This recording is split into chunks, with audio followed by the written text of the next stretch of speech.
The Rainbow Theatre presents James Bond 007. The Living Daylights.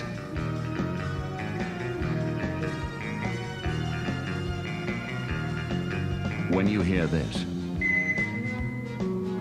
turn the page.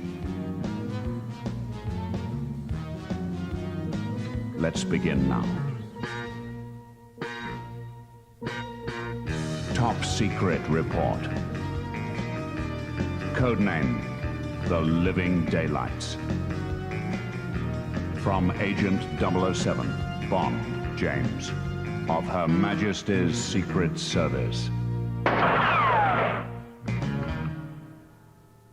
At the conference with M and the Minister of Defense, it was I who was put on the defensive. M wasn't very happy. 2 dead, 2 in hospital, and Koskov probably back in Moscow, or dead by now. The minister nodded. We're the laughing stock of the intelligence community. Our first major coup in years, Koskov, was snatched from right under our noses by the KGB only hours after he defected. When the minister had left, I glanced at M. No trace of Koskov? Nothing. He's disappeared. Then there's that Pushkin matter that Koskov just had time to tell us about. One of the top men in the KGB trying to sabotage good relations between Russia and the West by assassinating all British and American agents. The Schmiert Spionem program? Yes. Death to spies. We must nip it in the bud, 007. General Pushkin must be terminated. This plot to kill agents seems far-fetched, sir. I know General Pushkin. I can't believe he's psychotic. Neither did I, until this note arrived from Gibraltar, found near 004's body. Schmiert Spionem. Your name's on Pushkin's list, too. So Koskov told us. I'd like to check out a few things, sir. When we got Koskov out of Bratislava, there was something not quite right about the sniper who tried to kill him. Yes. I've read Saunders' report. You jeopardized the entire mission to avoid shooting a beautiful girl. Not exactly, sir. I had to make a split-second decision. I didn't tell M that I'd watched the girl earlier playing the cello at a concert at the Bratislava Conservatoire. I returned to Bratislava to find her and saw her picked up by the KGB as she got off a trolleybus, leaving her cello case aboard. I took the case and found a quiet place to look inside. No cello, but a sniper's rifle, loaded with blanks. I was waiting for the young lady, named Kara, by the way, when she got back to her apartment. Don't be alarmed. I dropped the rifle in the river. Who are you? Call me James. I heard you play the Mozart D minor yesterday. It was exquisite. I followed you. I saw what happened on the bus. I don't understand. Why are you trying to help me? I recognized the man who arrested you. What did Pushkin ask you? Was it about Georgy Koskov? You're a friend of his? We've been through a lot together. And Pushkin wants to know where he is. Oh, interesting. Did he say he defected? Only that he disappeared. It was very clever of Georgy, giving you blanks to fire to make his defection look good to the British. He told me about it. He hadn't, of course, and it was obvious that it wasn't the KGB who grabbed him in England. Kara was smiling. Dear Georgy, he kept his promise to send for me. Are you taking me to London? Not yet. We must catch up with him in Vienna tonight, before they pick you up again. But they are watching the house. We'll manage. We left in the Aston Martin, Kara insisting that we pick up her cello from the conservatoire first. The delay allowed a police car to catch up with us. As it came alongside, I fired the special laser, which sliced along its side. Then I braked hard. When the police car braked, its chassis stopped, but the body kept going. And so did we.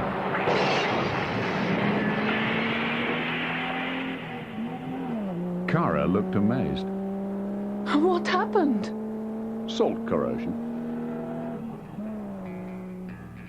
The alarm was out, and we soon came upon a roadblock, which a well-aimed rocket quickly put paid to.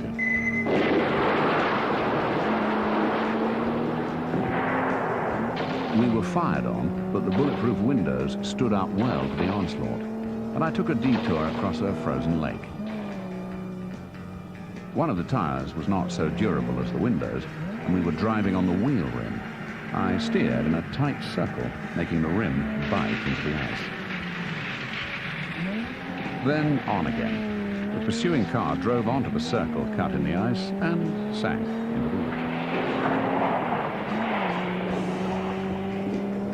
On the other side of the lake, we were confronted by a fence manned by armed soldiers.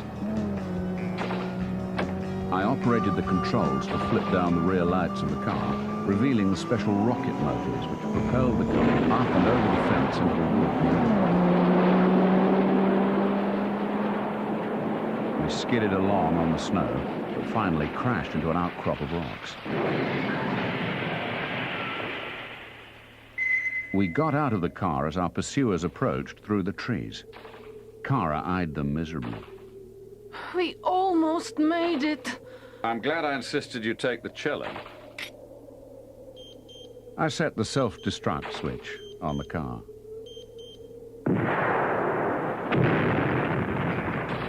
Then, using the cello case as a sledge, we slid down the slope, past the soldiers, and over the border to safety.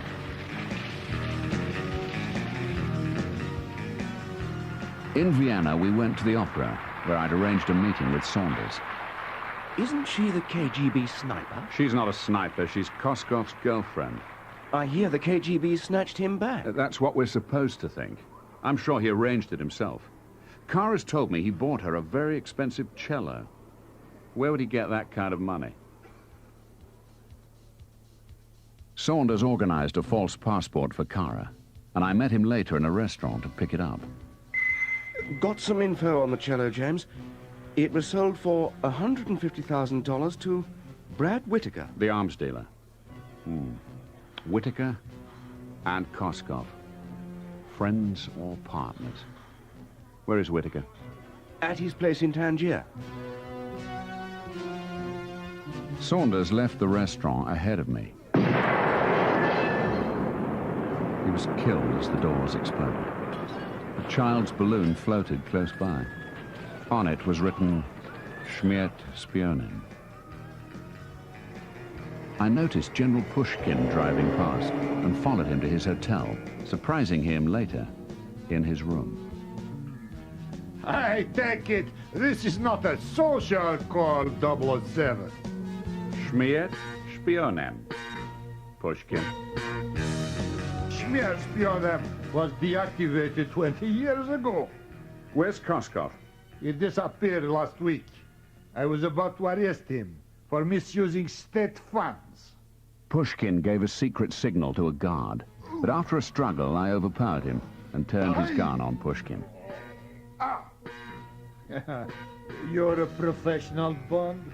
You don't kill without reason. 2 men are dead. Koskov named you. Why should I disobey my orders?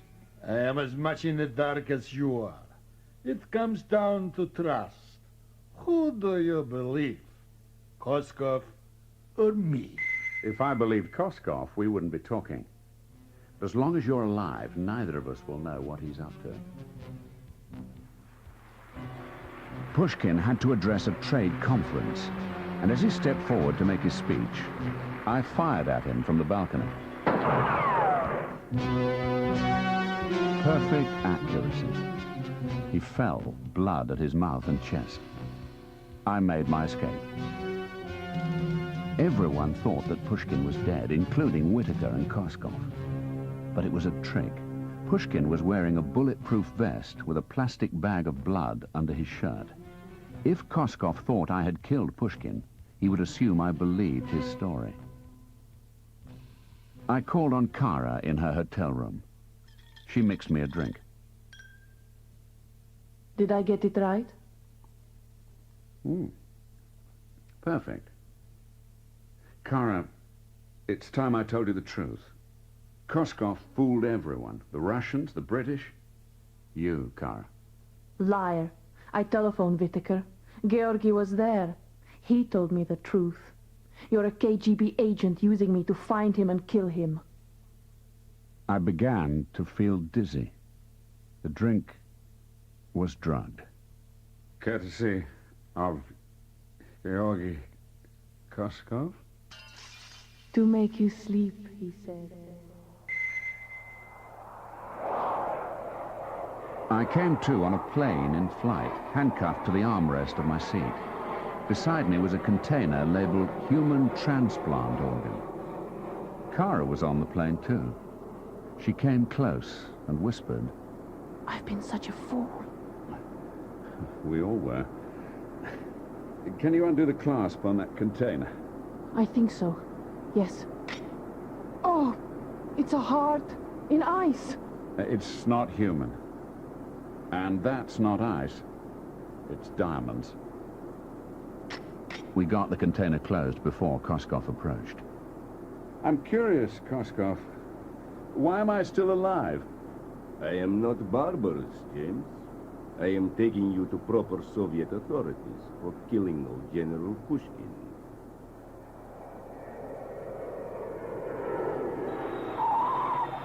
We landed in Afghanistan, and Kara and I were put into the cell block at the Russian airbase. But I managed to use one of Q's clever devices, a keyring which released a cloud of stun gas to overpower the guards.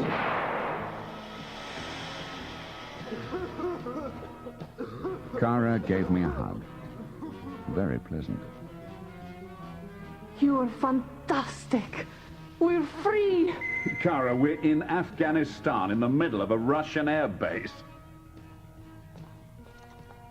I locked the guards in a cell, gave the keys to an Afghan prisoner to release himself, and we made our escape from the building. In the open, we were attacked by a fierce-looking band of Afghans, but fortunately for us, the man we had helped get away was their leader.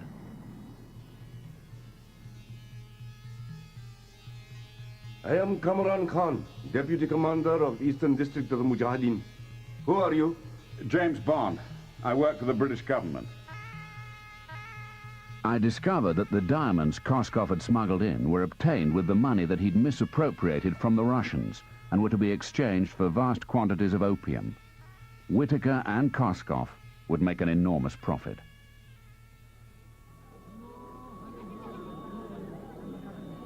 Disguised as an Afghan, I helped load the bags of opium aboard a plane at the airbase.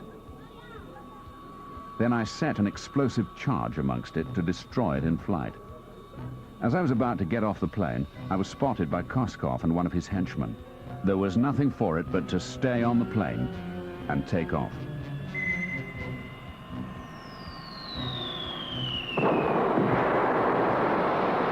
At that moment, the Afghan freedom fighters burst through the perimeter fence and a great firefight developed. Kara was with them. She took a jeep and I beckoned her to follow after my plane, which taxied along the runway. I lowered the loading ramp at the back of the plane and Kara drove up it into the body of the aircraft. She joined me in the cockpit and took the co-pilot's seat. I got the plane off the ground and turned towards her. Take the controls! I've never flown! Just pretend it's a car! I went back to the hold to deactivate the explosive I'd set, but somehow Koskov's henchman had got aboard.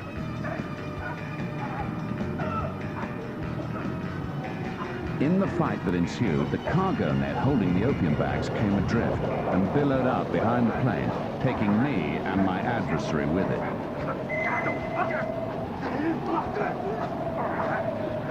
We clung on for dear life.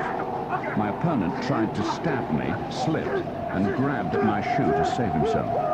The shoe came off and fell with him to the ground far below. I managed to get back aboard and defuse the explosive just in time. We flew on until the fuel gave out.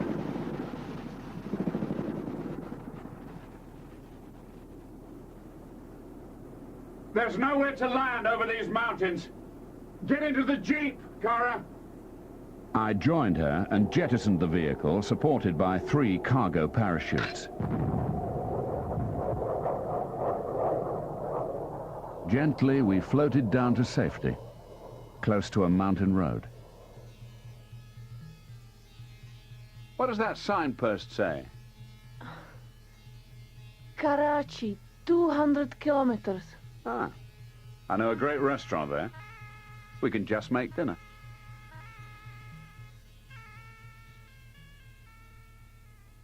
Later, in Tangier, I caught up with Koskov and Whitaker. Whitaker I dealt with using another of Q's explosive little gadgets, but I was in danger from one of his men. Fortunately, Pushkin arrived and shot him. I owed you that 007. Koskov saw a chance of escape. Thank God you're here, General Pushkin. How can I thank you for rescuing me? Put him on the next plane for Moscow. Thank you, General. Thank you. In the diplomatic bag. But General, no, no. Pushkin's men hustled Koskov away. What about Kara? They allowed her to stay in the West, and she realized her ambition to play at a big concert in Vienna. She looked surprised when she found me in her dressing room afterwards. James! You didn't think I'd miss this performance, did you?